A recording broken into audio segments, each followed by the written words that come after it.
My name's Jim Rice, and I'm driving a 1927 Phantom 1, Rolls Royce Phantom 1. And I bought this in London last year and sent it over here by Federal Express, so it came by FedEx. It's a beautiful car, but of all the classical cars, why do you buy a Phantom 1?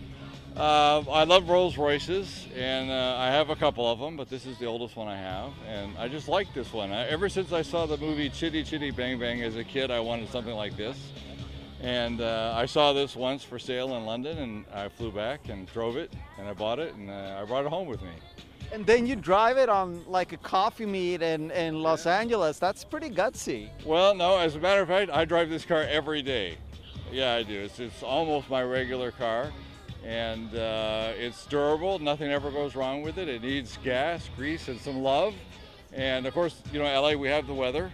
So this car has a roof but no windows, but you know, only rains in April here. And you know, it doesn't go below 15 degrees Celsius, and it doesn't really go over 35 degrees Celsius here. So you can drive every day this car. And so I go to the grocery store, I go to work, I drive it all the time. That's beautiful, but I have to ask you, I mean, when something breaks on this car, I mean, it's not like you go to Pep Boys. I mean, you have to, what, remanufacture that part? Well, so far, I've had it for a year, but nothing breaks. It needs a lot, you have to grease and oil a lot of things. I've had nothing break, but you can get parts. You know, the factory still exists, of course. The company still exists. They don't make parts, but in the UK, you can order the parts. They're kind of expensive, but you can order them. There are 3 or 4 companies that supply parts and will ship them to you from the UK, so I can get parts if I need them, but until now I haven't needed them. If you talk about the specs on your car, what kind of engine, front and back axle and stuff like that? Yeah, well, this is an 8-liter 6-cylinder engine. There's 2 spark plugs per cylinder, and there's because remember they made airplane engines at the same time, so there's redundancy on everything. So braking, there's 2 braking systems, 2 electrical systems, so everything's redundant, everything goes. And some people will look at this car and say, "Oh, it's a 12-cylinder car," and I say, "No, it's because of the redundancy of the electrical system." Yeah. So you'll see now 12 spark plugs, but it's actually 6-cylinder engine. So you can see here is the distributor, right, which is the same as a relatively modern car. And then it's called a dynamo. It's another kind of electrical system. So there's 2, and I can control that on the steering wheel. And also something really cute, way down here, look down under here. That is the oil level. So it's not a dipstick, it's instead a little plunger in a brass thing, and you can see that red line shows that I'm almost full.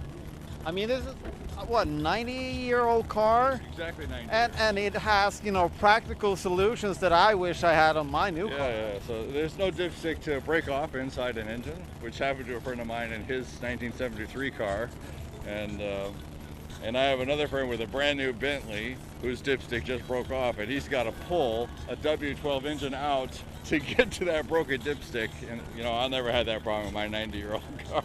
And it's from 27. 1927. Yeah, and it's built like a brick house. I mean, it's rock solid. Could we have a look at the engine? Oh, yeah, let's look at the engine. I'll show you. Yeah. To turn this to open it up because it's got a huge hood ornament. In about an hour. If you would like to be considered for an award, please be sure to put a car number on your dash.